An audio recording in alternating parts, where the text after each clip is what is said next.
Good evening, ladies and gentlemen. This is Greg Miglowski from FXDD, and this is a Tuesday, March 23rd, 2010 New York Evening Forex Report.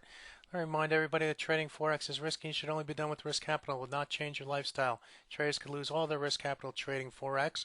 FXD does not guarantee any recommendations made within this commentary. Traders should make market assessment, take trading positions based on their own personal market analysis, risk tolerance, and financial condition. In addition, care should be made to only use leverage which is congruent with your personal risk tolerance. Although care was taken in creating this report, FXC does not guarantee the accuracy of the information. I've come up with a new theme for the markets, and it's this. It is called Divided We Stand. And Divided We Stand means that in most of the major currency pairs, well, I'll speak of three. I'll speak of the U.S., I'll speak of the Eurozone, I'll speak of the U.K. There is a lot of division going on within their country. In the U.K., we have the division of the Labour and the Conservative Party, and how they may have a minority party in rule come the elections. In the Eurozone, we have the division caused by the Greek situation. Germany doesn't want to provide aid. France and other countries feel that they have to, and this is all causing all sorts of confusion in the currency pair from time to time, and causing either bearishness or bullishness depending upon which way the wind is blowing. And in the U.S., we have division. Here in the United States, in particular, we have the health care reform vote, which had all Democrats voting for it, apart from some, and no Republicans. No Republicans voting for the health care. That is a historic piece of legislation as expressed by the Democrats, of course. So that is the division, and that's causing division amongst the people of the United States as well. So in each of these countries, we have division, and it's not like we are, it's not united we stand, it's divided we stand, and this is causing some problems in the currency markets as well, as focus shifts from being focused on the euro problems to being focused on the U.S. problems. You add to the situation things like China, and the China as a currency manipulator, talking about having trade sanctions against them, and all sorts of, asking, telling them that they need to raise their rates, and China doesn't like that, and China is a big, huge buyer of U.S. debt. So let's say they don't come in and don't buy as many 10-year notes.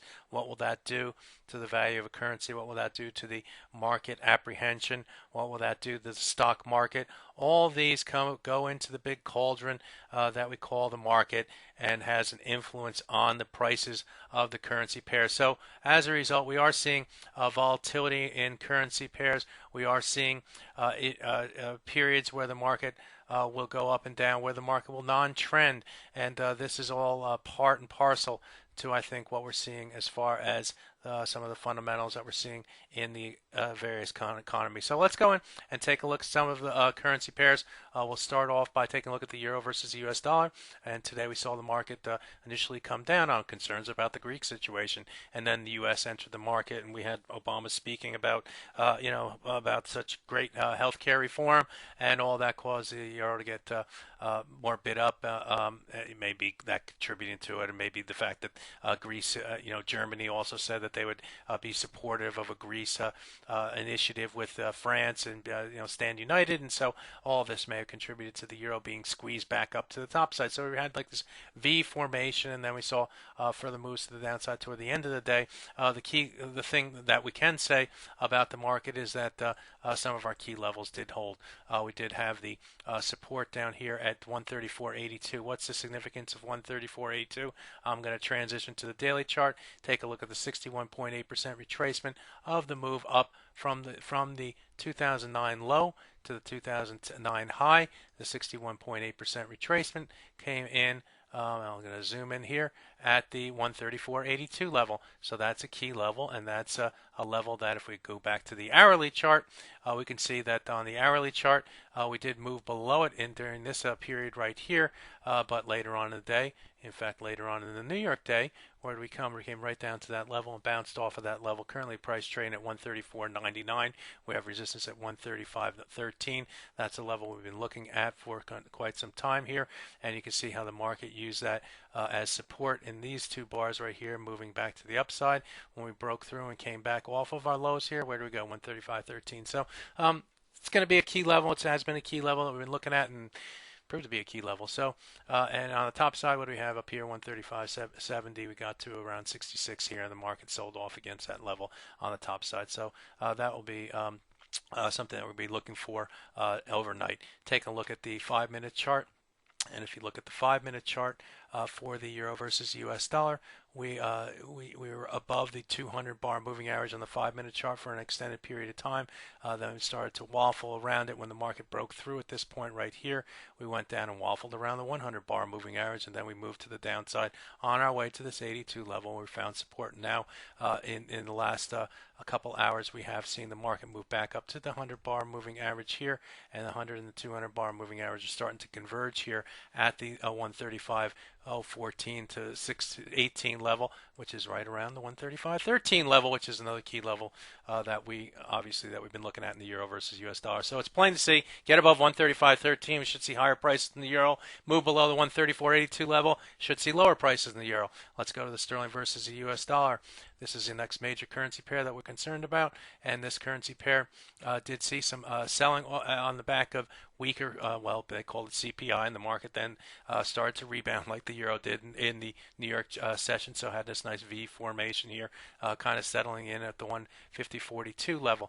These trend lines right here off of this low, and we came up and tested the bottom side of the trend line there. Excuse me, and then later on the day, we came down and off of this old trend line, low, we broke through that level, quickly reversed, started to use it as support, came down and used it as support here. So this whole trend line comes in at 149.89. This 38.2% retracement of this move comes in at 151.02. We're kind of in between both of those levels at the moment on the hourly chart, so there's really nothing I can say other than look for a level to buy against below or a level to sell against. The other thing of note here is the 100 and 200 bar moving average have converged here, and that is of significance. So we should see some further resistance against that level. Not only that, it comes against this whole trend line here. So all those three things converge. If the market should go up, look for resistance against that level. If it does so happen break through that level, however, we should see momentum to the upside off of the break of 1, 2, 3 separate key technical levels. Taking a look at the dollar versus yen as we head into their session, we held the 100-day moving average. It looks like we're going to hold it once again. The 100-day moving average currently comes in at 90.06. The current market is 90.40. So that's a positive for that currency pair.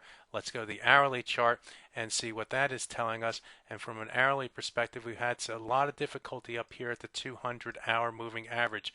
We've had good resistance up there, a break to the upside off of the 10 o'clock number here this morning, but it quickly came back down, moved down to our support at the 38.2% retracement of the week's range, high to low range, found support against that, and then started to move back higher. So clearly, if the market gets above this 200 bar moving average here, which it looks very close to being able to do here, we should see further momentum to the upside.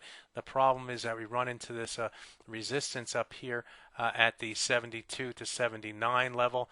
That's a key resistance level. We've gone to that level a number of different times. I'll scroll back in time. You can see at that line right there, a lot of different highs coming there and rejections up there at that 72 level. So that's going to be key level to get through on the top side. First things first, however, let's get through this 200-hour moving average in order to give us some room to go up and test this level once again. Otherwise, it may be this way for the dollar versus yen, but the thing is, these two moving averages are starting to converge, so we are looking for a move at some point or another coming down the line. Finally, let's take a look at the Aussie versus the U.S. dollar as we head into their session. And today we did see a sharp move to the downside on fears of China perhaps raising their rates. The currency was getting stronger. All this kind of contributes to a slower Aussie economy. We came back up, tested the 200, moved through that, found some resistance against the 100 and against this 94 level, which is these highs right here. 1, 2. Found resistance there, and so we continue to find resistance against that 94 level. The good news is we are above the 100-hour moving average, which gives it a little bit of positive bias, but we're going to have to get above this 94 level in order to push the market higher. Otherwise, we could come down, get back in between our goalposts, and may start to move to the downside once again. Tomorrow we have the UK budget announcement at 8:30. We also have home sales, New York home sales coming out, and core durable goods coming out at 8:30 in the U.S. And lots of economic data at Germany and the Eurozone as well. That's my report for the evening. Everyone have a great night. This is Greg Michalowski for FXDD.